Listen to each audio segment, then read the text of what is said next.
Student, welcome to study of commerce. चलिए आज इस वीडियो में हम समझेंगे कि डिफर्ड पेमेंट्स क्या होते हैं। ठीक है, तो डिफर्ड पेमेंट्स का मतलब समझने से पहले आपको ये समझना होगा कि डिफर्ड का मतलब क्या होता है। ठीक है, तो अगर हम डिफर्ड की बात करें तो डिफर्ड का मतलब बेसिकली डिले से होता है।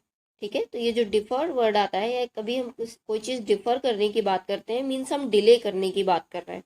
तो ऐसे पेमेंट्स जो कि डिले किए जा रहे हैं, जो कि आप आज ना करके कल कर रहे हो, वही क्या कहलाते हैं, डिफर्ड पेमेंट्स कहलाते हैं। तो चाहे वो डिफर्ड पेमेंट्स हो, डिफर्ड टैक्स लाइबिलिटीज़ हो या डिफर्ड लाइबिलिटीज़ हो, डिफर्ड एसेट्स हो। ठीक है, तो ऐसी चीज़ें जो हम डिले कर रहे हैं उनके लिए हम डिफर्ड वर्ड का यूज़ करते हैं। ठीक है, तो डिफर्ड पेमेंट ऐसे पेमेंट्स होते हैं जिसको आप ऑन द टाइम, जिस टाइम परचेज कर रहे हो उस टाइम ना पेमेंट करके आप पेमेंट को डिले करते हो लेटर पेमेंट करने के लिए या फिर फ्यूचर पे करने के लिए। ठीक है, लेटर पेमेंट करने के लिए या फिर आप फ्यूचर में पे करने के लिए इसका यूज़ करते हो डिफर्ड पेमेंट्स का।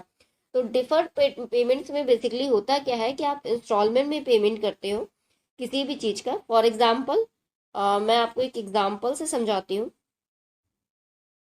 एग्जाम्पल, एक मिनट रुकिएगा। तो फॉर एग्जाम्पल आप कोई टीवी खरीदने जा रहे हो। ठीक है, आप कोई टीवी खरीदने जा रहे हो और सपोज दैट उस टीवी का अमाउंट 25,000 है। ठीक है, टीवी का अमाउंट 25,000 है, बट प्रेजेंट टाइम में आपके पास 25,000 ना अवेलेबल होके 10,000 है।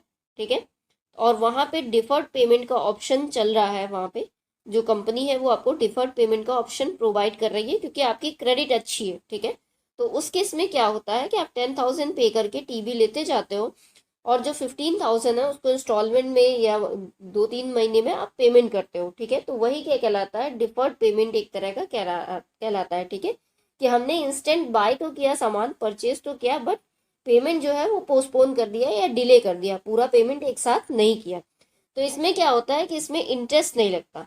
सबसे बड़ा इसका फीचर ये है कि इसमें ब्याज नहीं लगेगा। मतलब ये जो डिफर्ड टाइप के पेमेंट होते हैं इसमें हमें कोई ब्याज नहीं देना होता, यानी एक्स्ट्रा अमाउंट नहीं देना होता। 25,000 की टीवी थी तो हम 25,000 ही देंगे, ऐसा नहीं है कि हमें 26 या 27,000 देना होगा। यही पेमेंट्स हमारे डिफर्ड पेमेंट्स कहलाते हैं। चलिए अब नेक्स्ट पेज पे हम समझते हैं।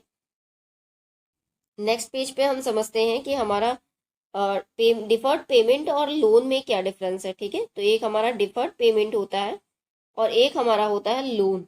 तो दोनों में हम डिफरेंस समझते हैं।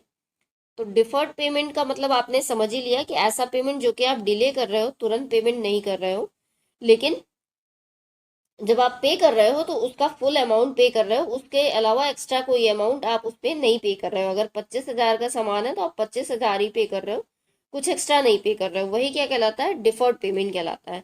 लेकिन अगर हम लोन की बात करें तो लोन में क्या होता है कि आप बोरो करते हो और फिर बाद में आप उसको जब रिटर्न करते हो तो इंटरेस्ट सहित करते हो। ठीक है, या जैसे नो कॉस्ट ईएमआई और कॉस्ट ईएमआई का ऑप्शन आता है आप जब कोई सामान खरीदते हो ऑनलाइन। ठीक है, तो जो नो कॉस्ट ईएमआई है वो आपका एक तरह का डिफर्ड पेमेंट कहलाएगा, लेकिन जहां पर ब्याज लग रहा है या इंटरेस्ट लग रहा है वो आपका डिफर्ड पेमेंट नहीं कहलाएगा। ठीक है, तो आई होप आपको दोनों का मतलब समझ में आ गया होगा। वीडियो अगर पसंद आएगा तो लाइक कर दीजिएगा, चैनल को सब्सक्राइब कर दीजिएगा आगे की और वीडियोस देखने के लिए। और अगर आपको कोई भी डाउट हो तो आप कमेंट करके पूछ सकते हैं। Thanks for watching.